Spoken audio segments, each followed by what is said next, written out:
isi tersurat apa? Isi tersurat mestilah nampak pada bahan rangsangan ataupun petikan yang diberi, mestilah nampak dan boleh baca.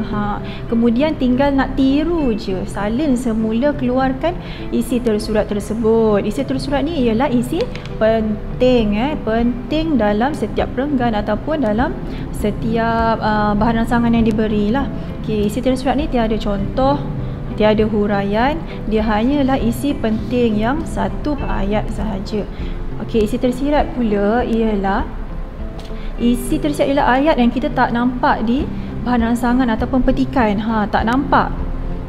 Jadi kenalah kita fikir sendiri. Macam mana kita nak fikir sendiri? Dengan cara kita tanya balik diri kita, apakah kesan daripada isi tersurat? Kenapakah benda ni berlaku? Bagaimana ia boleh berlaku? Ataupun untuk apa ia berlaku dan kenapa ianya berlaku? Baca daripada awak soal diri awak melalui isi tersurat yang awak dah baca. Okey, kemudian awak akan dapat apa jawapan isi tersirat. Okey. Pada halaman 50 kita baca dahulu arahan. Tulis idea tersurat berdasarkan bahan. Keluarga Alia mementingkan kebersihan makanan. Kita lihat bahan yang diberikan ini menceritakan tentang keluarga Alia mementingkan kebersihan makanan.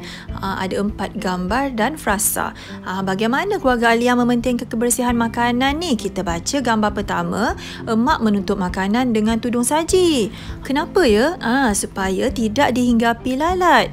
Kemudian yang kedua, ayah menyimpan makanan di dalam peti sejuk supaya tidak basi. Gambar yang ketiga, Alia membasuh buah-buahan sebelum dimakan. Kenapa perlu basuh dahulu sebelum makan? Supaya kita dapat makan buah-buahan yang bersih, yang tidak tercemar, supaya badan kita sihat.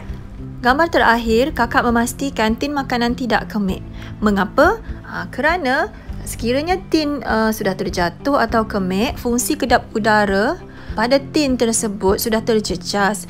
Jadi makanan di dalam tin yang kemik akan rosak.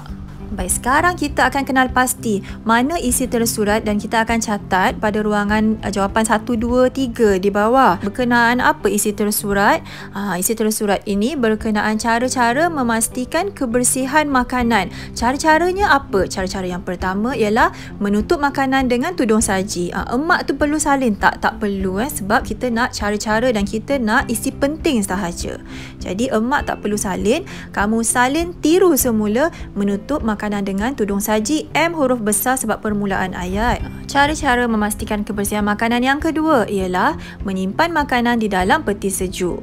Cara yang ketiga ialah membasuh buah-buahan sebelum dimakan. Cara yang keempat ialah memastikan tin makanan tidak kemik. Baik, sekarang pula kita nak fikir sendiri apakah isi tersirat daripada isi tersurat yang kita dah peroleh ini. Yang ni kamu tak perlu tulis dalam buku aktiviti sebab tak diminta. Ni untuk Ustazah terangkan sahaja berkenaan isi tersirat. Untuk cari isi tersirat ni, untuk fikir sendiri ni, sebentar tadi Ustazah ada sebut, kalau kamu perasan, menutup makanan dengan tudung saji supaya tidak dihinggapi lalat. Cara untuk dapatkan, nak fikir sendiri isi tersirat ni dengan cara kamu tanya diri kamu, mengapa perlu menutup makanan dengan tudung saji? Jadi kamu jawab, menutup makanan dengan tudung saji supaya tidak dihinggapi lalat. Itu merupakan isi tersirat yang pertama. Isi tersirat yang kedua pula, kamu tanya diri kamu, mengapa perlu menyimpan makanan di dalam peti sejuk? Jadi kita jawab, simpan makanan di dalam peti sejuk supaya makanan tidak basi.